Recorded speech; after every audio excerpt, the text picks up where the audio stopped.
If you're watching the video, I want you to take a look at this picture and take it in. We're going to take a little extra time with this story because the problem with the story is the narrative being told, or narratives, because based on your perspective, you get a sort of sense and feeling what you want to think about it, and then how you react to what the various sides, various players, various people with their agendas are saying on this story is what goes on. I'm going to read it straight from the robot editor and what they gave us to it, and give some extra commentary on the optics of this picture and the story itself, the way it's being portrayed in different parts. In fact, there was a little argument on CNN as I was starting to record this, where the optics and the words being said to relay the message in this case make a difference. And sometimes it makes a difference in throwing off the scent and making it a more ambiguous and then going to whatever the actual point is.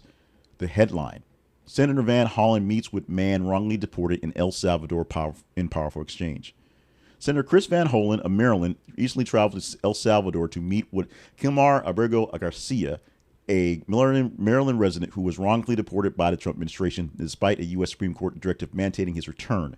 Abrio Garcia, who fled El Salvador at 16 to escape gang violence, had legally resided in Maryland, was mistakenly deported under the Alien Enemies Act of 1798 without any evidence or trial of wrongdoing. The Supreme Court Justice Sonia Sotomayor criticized the deportation as baseless and unlawful, and despite this, Trump administration and their officials continue to assert without proof that Abrio Garcia is affiliated with MS-13 gang, and the White House Deputy Press Secretary and Trump's border czar both defended the deportation, with the latter insisting that Abrio Garcia belongs in prison. Salvadorian President Nayib Bukele, following the White House meeting with the Trump, also refused to release him. Just says he's not going to do it. Van Hollen was denied access to him upon arrival, but eventually met him and relayed positive messages to his wife. Legal experts and U.S. District Judge have raised concerns about the administration's disregard for court orders, suggesting possible constitutional repercussions. This situation remains unresolved while he is detained in El Salvador. But now, let's go into the optics of the picture. This shows a picture of a guy who's doing fairly well, hanging out in El Salvador, talking to a U.S. congressperson, senator, hanging out in a cafe. That's what this picture shows. What we don't get, and what we actually get too much of, is conflicting messages based on who's portraying what's going on. Because the honest truth is, the man, Abrio Garcia, is a legal resident of this state. He actually has specific papers that says he can stay there while he's waiting some sort of trial, some sort of a case going for him.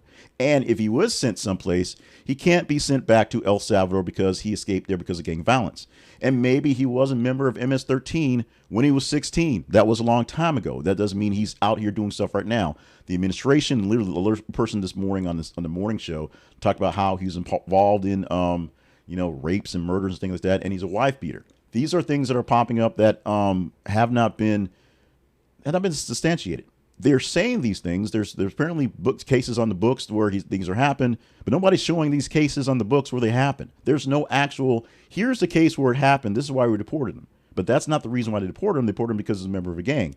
But he's not really a member of a gang. He's married to a person here and whatever. There was a restraining order back in the day, but we don't have a copy of it. It's a big effing mess of miscommunication on all sides. The actuality is they deported the man on false truth census. That happened. They deported the man to the place that, of all places he could be deported to, they can't send him. That actually happened. So there are issues in the issue.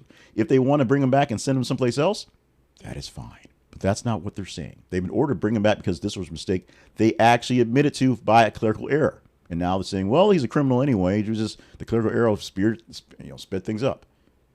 The optics of this picture are terrible because it shows a nice picture that anybody on any side can use to defend or attack their position.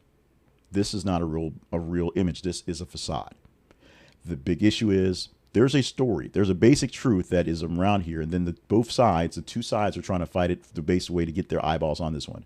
A man was deported wrongly to a place he should not have been deported to. Maybe he should have been deported someplace else. Maybe he does have some background that's really bad and dark that makes him worthy of something. Maybe he actually was a gang member. Maybe he is a gang member now. We just don't know it. We don't have any proof. We don't have any substance. There's nothing showing this stuff going on. And when we get to the next story, it's amazing because there's substance going there, and people want to get this guy off. But here, it's a big ambiguous question on, we want all these killers out of our nation, and people are like, yeah, I want these killers out of their nation. And then we take somebody who may not be one of those killers. And in the case, we don't do it properly with due process, because if they can come for him and not give you the right paperwork, the right things go through, if it's a clerical error and the paperwork form is not filled out, when your form's not filled out properly, and they take you, you don't get to fight against it, because he didn't either.